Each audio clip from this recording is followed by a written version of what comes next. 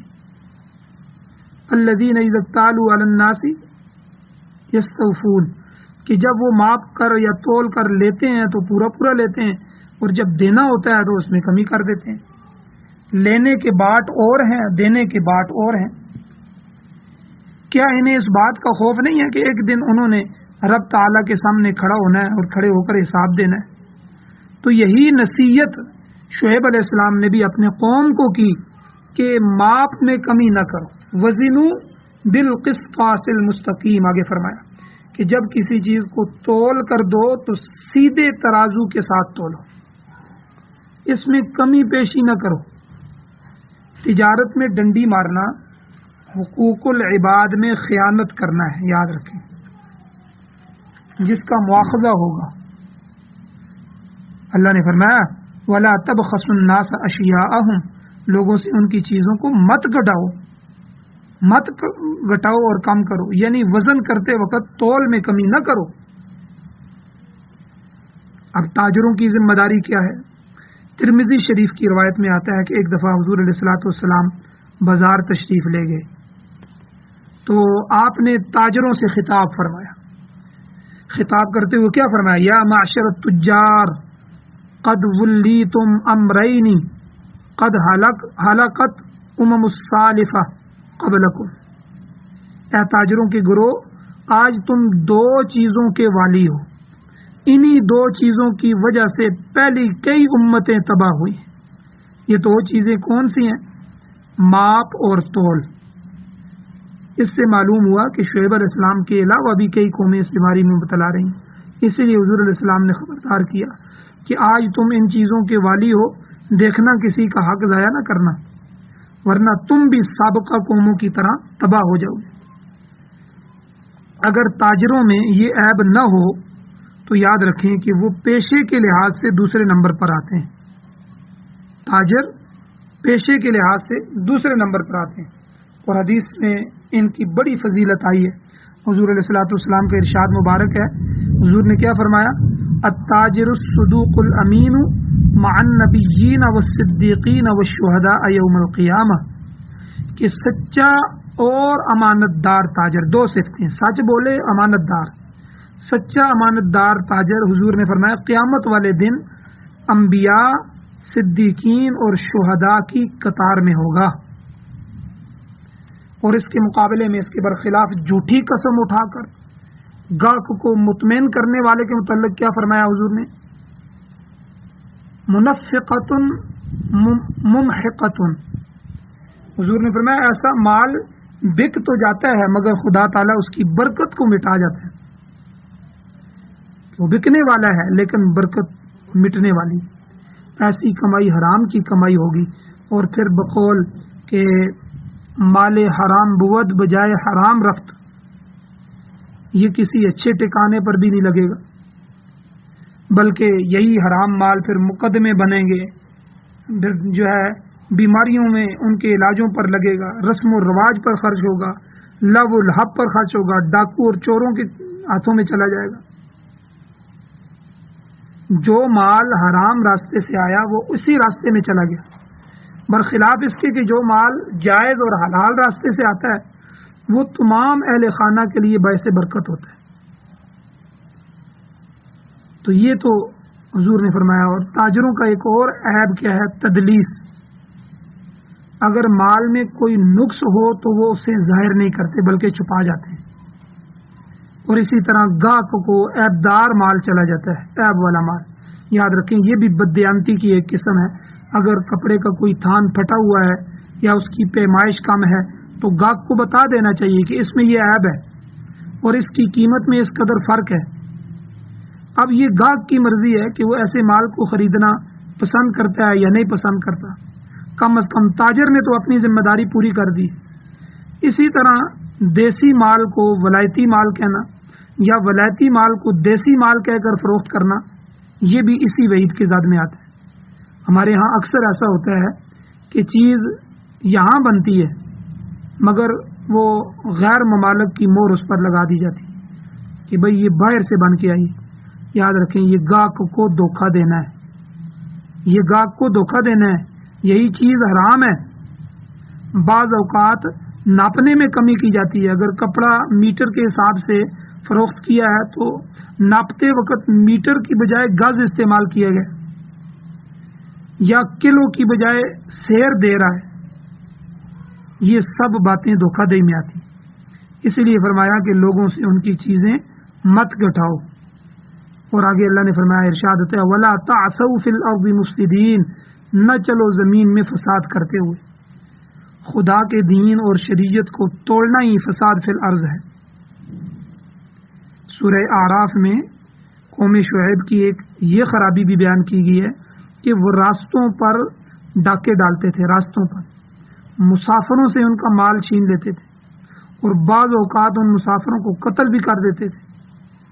تو اللہ تعالیٰ نے فرمایا آیت نمبر 86 میں وَلَا تَقْعُدُوا بِكُلِّ صِرَاطٍ تُوعِدُونَ وَتَصُدُّونَ عَن سَبِيلِ اللَّهِ، ڈاکہ ڈالنے کے لیے اور لوگوں کو اللہ کے راستے سے روکنے کے لیے راستوں پر مت بیٹھو. یہ لوگ ناکہ بندی کر کے غنڈہ گردی کرتے تھے، قافلے لوٹتے تھے، اور جو لوگ شعیب علیہ السلام کی ملاقات کے لیے آتے تھے ان کو آپ تک پہنچنے ہی نہیں دیتے تھے. اہل مکہ بھی ایسا ہی کرتے تھے. ان کی کوشش ہوتی تھی کہ باہر سے آنے والا کوئی شخص نبی علیہ السلام سے نہ ملنے پائے. وہ جانتے تھے کہ جو کوئی بھی آپ کی صحبت میں پہنچ جاتا تھا وہ ایمان لے آتا تھا. حضرت ابو ذر غفاری رضی اللہ تعالیٰ عنہ کا حال حدیث میں بیان ہوا ہے کہ انہوں نے حضور علیہ السلام سے ملنا چاہا تو کفار مکہ نے 2 دفعہ آپ کی پٹائی کی. اسی طرح حضرت عمر ابن عبسہ رضی اللہ تعالیٰ کا بیان ہے کہ وہ مکہ آئے تو دیکھا قوم کے لوگ اس قدر غصے میں ہیں، مشتعل ہیں کہ آپ تک پہنچنا ہی مشکل ہے. کہتے ہیں کہ میں نے بڑے لطیف بہانے کے ذریعے آپ علیہ السلام تک رسائی حاصل کی اور ایمان قبول کیا. تو یہ سب چیزیں فساد فی الارض میں شامل ہیں. تبلیغی جماعت والے اللہ کا دین لوگوں تک پہنچانے کی حتی المقدور کوشش کر رہے ہیں، مگر آپ دیکھ رہے ہیں کہ کچھ لوگ ان کے راستے میں بھی رکاوٹ بن رہے ہیں. طرح طرح کا تان کرتے ہیں کہ یہ بے دین لوگ ہیں جی، بستر اٹھائے پھرتے ہیں اور لوگوں کو اصل دین سے برگشتہ کرتے ہیں. محض الزام تراشی کے ذریعے لوگوں کو روکتے ہیں کہ کہیں ان کے دام میں نہ پھنس جانا. اسی طرح بعض آدمی عوام کو علماء حق کے پاس جانے سے روکتے ہیں، کہتے ہیں جی یہ گستاخ اور بے ادب ہیں جی، علماء دیوبند یہ گستاخ ہیں جی، ان کی بات سنو گے تو گمراہ ہو جاؤ گے. نعوذ باللہ علیاذ باللہ. غرض ہے کہ اللہ کے راستے سے روکنے کی مختلف صورتیں ہیں. کبھی اخبارات میں غلط ملت مضامین دے کر اللہ کے بندوں سے بدظن کرنے کی کوشش کی جاتی ہے. کبھی کتابیں لکھتے ہیں اور کتابوں کے ذریعے الزام تراشی کر کے لوگوں کو متنفر کرنے کی کوشش کی جاتی ہے. غرض ہے کہ اللہ کے راستے سے روکنے کی روایت قدیم زمانے سے چلی آ رہی اور مختلف زمانوں میں اس کے مختلف طریقے رہے ہیں. یہ فساد فی الارض کی ہی قسم ہے. اسی ضمن میں انگریز نے بھی بڑا جال پھیلایا ہے. اگرچہ سیاسی طور پر وہ بات نہیں رہی مگر دین حق سے روکنے کا دو پیچ اب بھی چل رہا ہے. انگریز کی جو مشینریاں ہیں آج بھی دنیا بھر میں سرگرم عمل ہے. کبھی تعلیم کے ذریعے عیسائیت پھیلائی جا رہی ہے، کبھی سکول اور کالج قائم کر کے انجیل کی تعلیم دی جاتی ہے، کبھی اسپتالوں میں عیسائیت کا پرچار کیا جاتا ہے، کبھی تبلیغی اخبارات اور رسائل مفت تقسیم کیے جاتے ہیں، کبھی ایڈ کے نام سے کہ ایڈ دیا جائے گا، ایڈ کے نام پر لوگوں کو اپنے جال میں پھنسایا جاتا ہے. تو غرضے کہ جس طرح مکڑی شہد میں پھنس کر نکل نہیں سکتی، اسی طرح لوگ ان کے جال میں بھی کسی نہ کسی طرح پھنس جاتے ہیں، پھر وہاں سے نکل نہیں سکتے. تو فساد فی الارض کے یہ مختلف طریقے ہیں. اسی ضمن میں مکہ والے جو تھے ان کا واقعہ مشہور ہے کہ عرب کا ایک نامی گرامی شاعر حضور علیہ السلام کی خدمت میں حاضر ہونا چاہتا تھا، مگر مشرکین نہیں چاہتے تھے کہ یہ وہاں تک پہنچے، کیونکہ وہ سمجھتے تھے کہ اگر یہ شخص ایمان لے آیا تو اس کا تو بہت زیادہ اثر پڑے گا. چنانچہ اہل مکہ نے اس شاعر کو اناج سے لدے ہوئے 100 اونٹ دے کر واپس کر دیا اور حضور علیہ الصلوۃ والسلام سے ملنے نہیں دیا. تو فرمایا زمین میں فساد کرتے ہوئے مت چلو. ولا تعثوا فی الارض مفسدین. آگے فرمایا واتقوا الذی خلقکم والجبلۃ الاولین، ڈرو اس ذات سے جس نے تمہیں بھی پیدا کیا اور پہلی مخلوق کو بھی پیدا فرمایا. حضرت شعیب علیہ السلام نے یہ ساری باتیں قوم کو خطاب کرتے ہوئے فرمائی. اب اس سارے عقیدے کی اور اصلاح کی بات کرنے کے جواب میں قوم نے جواب کیا دیا کہ شعیب علیہ السلام کی اس تقریر کے جواب میں قوم نے کہا قالوا انما انت من المسحرین. قوم کے لوگ کہنے لگے کہ تم تو جادو کیے ہوئے لوگوں میں سے ہو، بہکی بہکی باتیں کر رہے ہو اور ہمیں ہمارے دین سے روکنا چاہتے ہو، ہمارے آباء و اجداد سے دور کرنا چاہتے ہو. اور انہوں نے یہ بھی اعتراض کیا وما انت الا بشر مثلنا، تم تو ہمارے طرح ہی ایک انسان ہو، تمہیں ہم پر کون سی برتری حاصل ہے، کون سی فوقیت حاصل ہے. وَإِن نَظُنُّكَ لَمِنَ الْكَاذِبِينَ، اور ہم تو تمہیں جھوٹا خیال کرتے ہیں، تمہارا دعوی نبوت ہی جھوٹا ہے، اس میں ہی کوئی صداقت نہیں ہے. گویا انہوں نے بشریت کو نبوت کے منافی خیال کیا، حالانکہ پہلے بھی میں نے سمجھایا ہے اور قرآن مجید میں یہ بات بار بار سمجھائی گئی ہے کہ انسانوں کی تربیت کے لیے انسان کا نبی ہونا ہی موضوع ہے اور انسان کا نبی ہونا ہی مناسب ہو سکتا تھا. اللہ نے اس لیے بھیجا. انسان کسی غیر جنس سے تعلیم و تربیت حاصل نہیں کر سکتا، نہ کوئی فرشتہ انسان کی تربیت کر سکتا ہے، نہ کوئی جن کر سکتا ہے، بلکہ انسان کو انسان ہی اپنے قول اور فعل سے منزل مقصود تک پہنچا سکتا ہے. اور پھر قوم نے کہا کہ چلو اگر تم سچے ہو تو فاسقط علینا کسفا من السماء ان کنت من الصادقین، تو ہم پر آسمان کا کوئی ٹکڑا ہی گرا دو، آسمان ہم پر گراؤ، ہم جان لیں گے کہ تیرے کہنے سے ہمیں سزا ملی ہے. اگر تم سچا ہے ان کنت من الصادقین تو یہ کرو. سورہ اعراف میں بھی کفار اور مشرکین کا یہ بیان بھی نقل کیا گیا ہے کہ اللہ فرماتے ہیں آیت نمبر 80 میں فَأْتِنَا بِمَا تَعِدُنَا إِن كُنتَ مِنَ الصَّادِقِينَ، جس چیز سے تو ہمیں ڈراتا ہے اس کو لے آؤ. کبھی کہتا ہے جہنم ہے، کبھی کہتے ہو آگ ہے، تو لے آؤ اس کو، یعنی ہم پر عذاب نازل کر دو.